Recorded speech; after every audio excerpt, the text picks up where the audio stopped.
Alouettes, former team of Chad Owens, leading the Argonauts 20-16.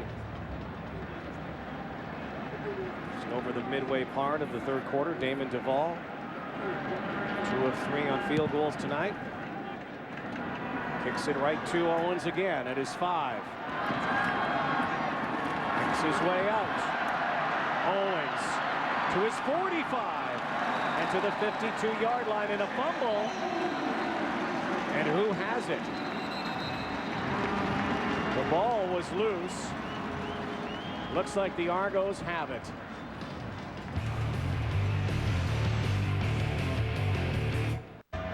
Diamond anniversary tonight. 60 years ago, the Toronto Argonauts, the Scullers, were Grey Cup champions in the mud, in the wet. Grey Cup champions from 1950. And with more, let's go down to Sherry Ford. It was 60 years ago. It was played at Varsity Stadium in Toronto. Toronto beat Winnipeg by a score of 13-0. With me right now is the MVP of that game, Nick Volpe. Nick, what was it like to play in the mud? Well, you just can't imagine trying to run in 6 to 10 inches of mud. It felt like something was pulling you into the ground all the time. And you thought you were running hard, and you were really running in slow motion. But it was a lot of fun. The biggest play of that game was a block kick that eventually led to the only touchdown in that game. That kick was blocked by Jake Dunlap. Unfortunately, he died a couple of weeks ago. Tell me about not only the kick, but the man, Jake himself. Jake was a wonderful team player. He was so full of ambition and never quit. He used to talk it up, and everybody used to follow him. I mean, he was a great leader, especially on defense. And when he hit you, you knew you were hit. Thanks, Nick. I hope you have a great time with all your old teammates. Thank you very much, Sherry.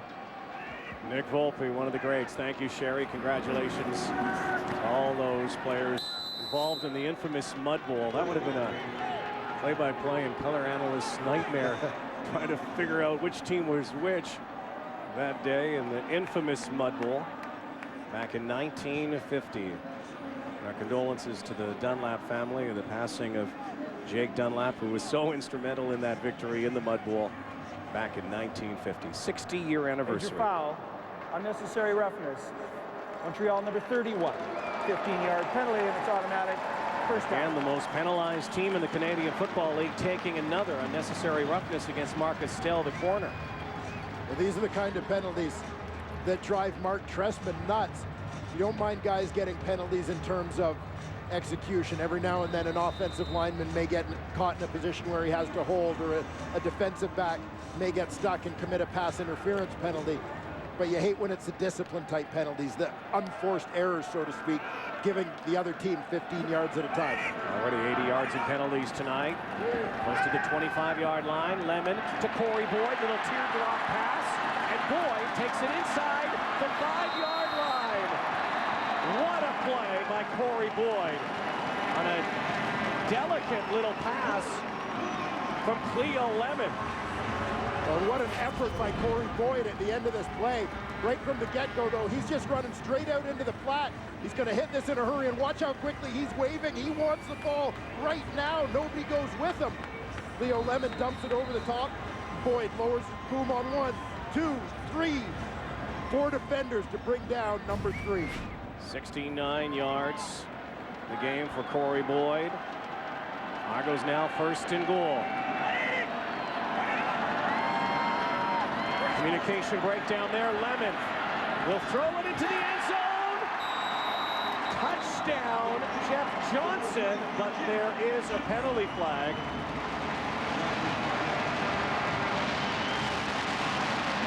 One official signaled that the play was out of bounds.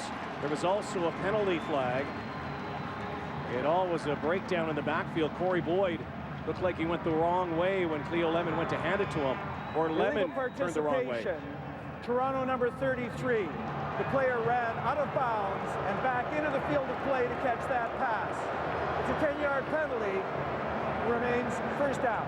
So it will be first and goal and move it 10 yards back. Jeff Johnson, the former star at York, going out of bounds and coming back in. You can't do that. Well, and this is a great explanation of exactly what happened by our referee. Bud Steen.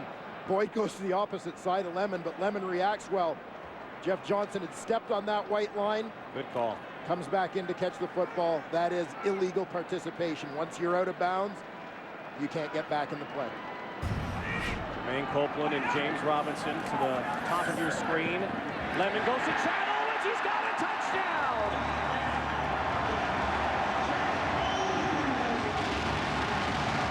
Another big night for the little guy, Chad Owens. Chad Owens has 3 receiving touchdowns this season, all 3 of them against the team that traded him, the Montreal Alouettes. Great protection here from that O-line. Great throw from Cleo Lemon. Great route from Chad Owens. Nice execution from the Toronto Argonauts. No smoke and mirrors there. Just good football. Hawaii 5 Owens. 6 points for him. The conversion after, and the Toronto Argonauts have their first lead of the ball game. Home. Keep representing the WAC, baby. And the Argonauts warrior, Chad Owens. His Diamond Ferry picks his way to the 47-yard line. Penalty flag at the 50. Like I said, 808, we still represent. 808. All up north, baby, we still represent. The area Big code. Dad, I love you. We surfing, baby. We The riding it big. Hawaiian Islands, University of Hawaii Rainbow Warriors. Chad Owens came from where he was a superstar and has taken his stardom to the Canadian Football League. Well, you talk about his stardom, it shows on this play. Watch the stem to the outside there, and how hard the corner, the Audra Dix bit on that one. That opened up the room again to the inside of the field for Chad Owens. So many returns for a lot of yardage in the first half. Cleo Lemon did not look to him passing. A couple of times now here in this third quarter, they go to Owens and he puts them in the end zone for their first lead. And so this ball comes back again, and penalties killing the Alouettes here. That's what I'm saying. Very uncharacteristic meltdown happening here. Think about the penalty to Estelle earlier that moved the ball closer. Corey Boyd taking it even closer, and then Owens finishing it off. Not a happy guy right now, Mark Trestman. Wanted to see how his team would react this week to their adversity from a week ago when they got throttled by the Hamilton Tiger Cats. Calvillo now going deep down the sideline, and a little bump and run there. Once again, Ben Cahoon is really sending Cahoon tonight on a few fly patterns, and was nowhere near number 86 that time. Well, we're going to go back and take a look at the penalty that was called against Diamond Ferry after his big kickoff return. He got up. You'll see him spike the football here. It bounces up. Hits his opponent, Keith Godding, in the face mask. That earns him the flag.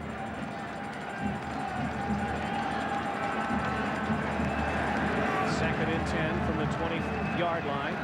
Calvillo, lots of time here, but brought down from behind. Eric Taylor gets a hand on Calvillo, and again, another rare 2-0. And this week's game starting to resemble last week's game, as the opposing defense starting to get to the Alouettes and their vaunted offensive attack. Well, they sure are. The Argos front four having a good day. Big Eric Taylor, number 79, right in the middle of things here. He and Ronald Flemons both end up with a shot at Calvillo. Nice job by Flemons. He looked like he thought about going for that horse collar and then laid off at the last second with his right hand. Duvall had almost blocked, and Damon Duvall thought that there should have been a penalty flag. He got hit. Chad Owens goes backwards, and he's got lots of real estate. Green space here for Owens. Oh, what a block! And a penalty flag. This will come back, it looks like, as Owens waltzes into the end zone. But an absolutely vicious block back at the 48-yard line, which sprung Owens. Looks like this one will come back after Owens took it back 70 yards. Illegal block on the return. Toronto, number 10. 10-yard penalty. First down. Huge block will bring it back. Argos ahead by 3. This run, but this one coming back. Well, there were 2 major blocks on this play. The first one is legal by Ejiro Kowali on Mike Giffen. Ejiro Kowali, a huge block right in the middle of your screen. And as he continues upfield on the return, Willie Pyle, one that he probably should have laid off. The big hit on Kerry Carter caught him just in the back. It was a close one, but I think a good call. That brings it back to midfield. I think Chad Owens has run a marathon tonight. And more. Corey Boyd. Final 3 minutes of this third quarter where the Argos have suddenly assumed command here. Well, the strange twist in this is that because of the success that Chad Owens has had on the returns, all these long returns, he's been tired. He's actually had to take a lot of plays off on offense. And this is a guy who's one of the Argos' best receivers. But after the long returns, he's got to catch his breath. Otherwise, he can't do his thing as a receiver. Thank goodness for the oxygen mask. 5 receivers set for Lemon on 1st and 10 in Montreal territory. Penalty flag flies. Andre Dury hauls it in for a pickup of 3. But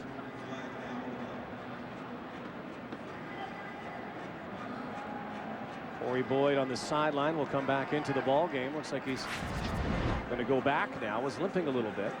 We'll take a look back a couple plays. This is where Corey Boyd seemed to pull up right at the end of the play. No eligibility Hobbling a little bit. It's a 5-yard penalty. Clutching the groin. Penalty against the Argos. No end on the play, so it'll be a 5-yard penalty. It'll be 1st and 15.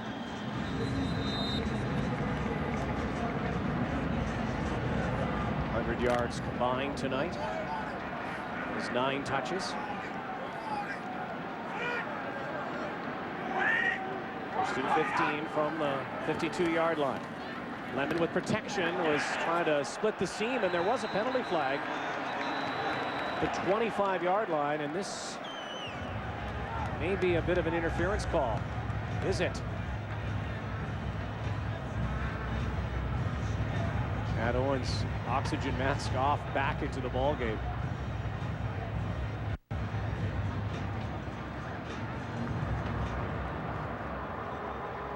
Pass interference. Montreal. The 10-yard penalty from the previous point of scrimmage. An automatic first down. Again, beneficiaries of another Montreal penalty. The Argos will go 1st and 10 again. Well, the best guess here is that Chip Cox gets a little grab with the right hand to swing himself around Chad Owens. Use that right hand to give himself an advantage in defending on the play. That's what earns him the pass interference flag. Alouettes penalized more than any other team for interference and contact calls. Very aggressive secondary and linebacking core. The 42, 1st and 10. Deep drop now for Lemon. Dances out of the pocket, looks for Dury, who has it. Knocks off that poor guy. Just sitting there enjoying some popcorn. Takes a hit. He's okay. He looks like he could take a hit. Yeah, he's gonna do some texting. Andre Dury starts off on the far side of the formation, just comes all the way across. He's got 2 defenders that follow him as he crosses the field here. Leo Lemon somehow drops it in here to Dury just before he gets to the sideline.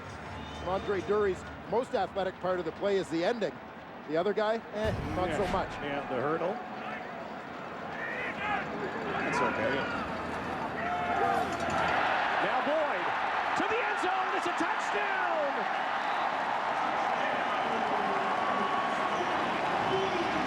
Corey Boyd now. Right down Main Street, untouched.